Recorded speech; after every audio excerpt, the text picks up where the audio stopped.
So the Dream may have lost their point guard with a knee injury that did not look good.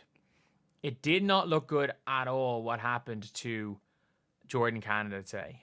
And I would be worried if I was the Atlanta Dream, if I was a Dream fan, if I was on the Dream coaching staff, I would be extremely worried. And a big reason for that is the Dream have no depth. The Dream have no real depth at the point guard position. Thankfully, they did just sign Cheyenne Sellers. But like I watched today and I'm like, their system is pretty good and they might be able to get away with it. But Walker Kimbrough's not a point guard. Haley Jones isn't really a point guard. Tahina Paopao might have to come in as a starter, especially short term, because look, you're touching wood and you're hoping that it's not an ACL tear. You're hoping that it's just a hyperextension, but she's going to be out to start the season anyway. I would be absolutely shocked if we see Jordan Canada play first game of the season. I think there's a near 0% chance just because of how her knee went down and how she went down with her knee and just everything. And it's a pity because I thought the Atlanta Dream looked so good to start the game. And a lot of their game comes from defensive pressure. And with Jordan Canada as one of the best on-ball defensive small point guards, Alicia Gray being good for as far as defensive pressure and Ryan Howard being a really good defender, like it's one of those things where it's not going to be good at all. Like it doesn't look good. It does not look good at all. So I'm going to go full screen right now on the clip right here. And obviously because it is copyright, I'm going to have to go frame by frame. So you're going to see, okay, so where's the shot happen? Here. So you can see she's guarding Jade Melbourne. Jade Melbourne comes in, puts up the shot. Oh, that doesn't look ideal. So we're going to go slow-mo this. Slow-mo this to 0.25 speed and see if we can pause where this ends up happening. So, yeah, so we're 0.25. So she's gone in. She's on the ground. Oh, she's got kicked in the air. So Jade Melbourne kicked her knee. Oh, I thought it was on a landing. People were saying it was non-contact. There's contact in that. So you're looking. She's going slow. Jade Melbourne kicks her knee, and as she's landing, she lands on her heel, and Jade Melbourne goes through and kicks her knee. Obviously, completely accidental. Completely accidental. Jade Melbourne's in the air. There's nothing she can do. Like, she is completely accidental here. But, wow. And her knee buckles back. That looks like an ACL tear. That looks, again, I'm no doctor, but it looks like it's an ACL tear. And you're hoping that's a hyperextension.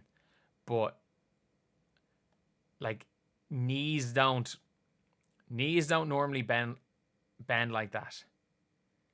Like, oh, it doesn't look good. It doesn't look good again. Everything seemed to happen at the worst time. Like, I must see, is there a slower motion version of that? Like, in slow motion here.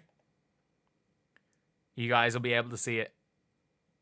So, coming in. Jade Melbourne is going to the basket. Takes the bump. Tries to draw the foul. And midair, as she's falling, gets her knee. And then her knee starts to bend back there. And her knee is already hyperextended. And when she lands, it's gone. Oh, it doesn't look good. That doesn't look good. So you can't really see anything from these angles. It is this angle that you can see. The contact happens there. So her knee is already bending back with the contact. And then with her knee already bending back, she then lands straight down on that bent back knee. Oh, that doesn't look good. Like, that is not... Knees are not meant to do that. Knees are not meant to do that. Oh, no. Like, I thought it looked bad at the time. It looks so much worse. And that's not good for the Dream. It's not good for Jordan Canada. Because... like... Oh, it's not good. That's really not good. Like... And she couldn't put much weight on her right leg. I'm hoping it's just a hyperextension. And I think it was hyperextended already, and then she landed hard on it. And you just never want to see that. You never want to see a player getting injured, especially a player coming into a season, and I would be extremely excited if I was an Atlanta Dream fan. I would be extremely excited purely because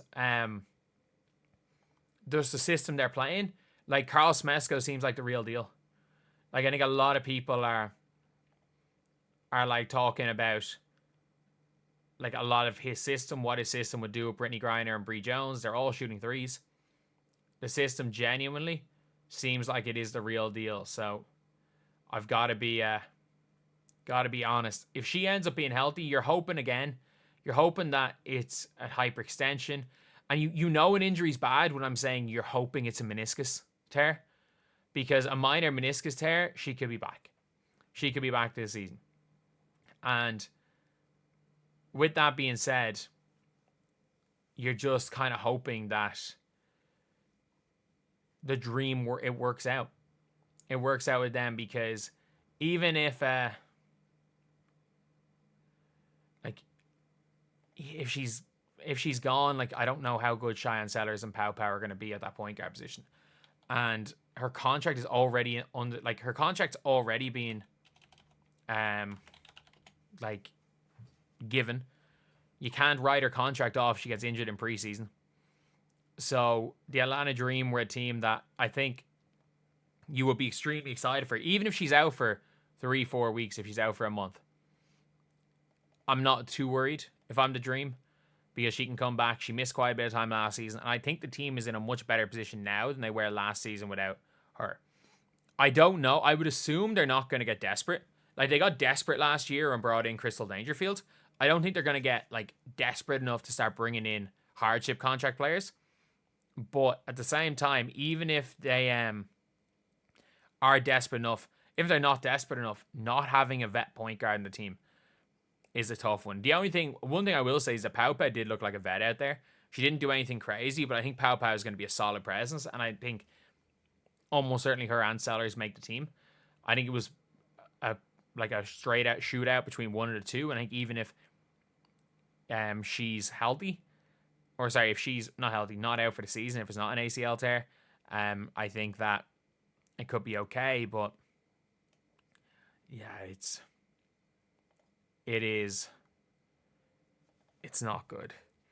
It's not good at all. And seeing somebody playing who had been playing so well last season, who looked pretty good and unrivaled, and very clearly the Carl Smesko system would have benefited how she played, you just never want to see it.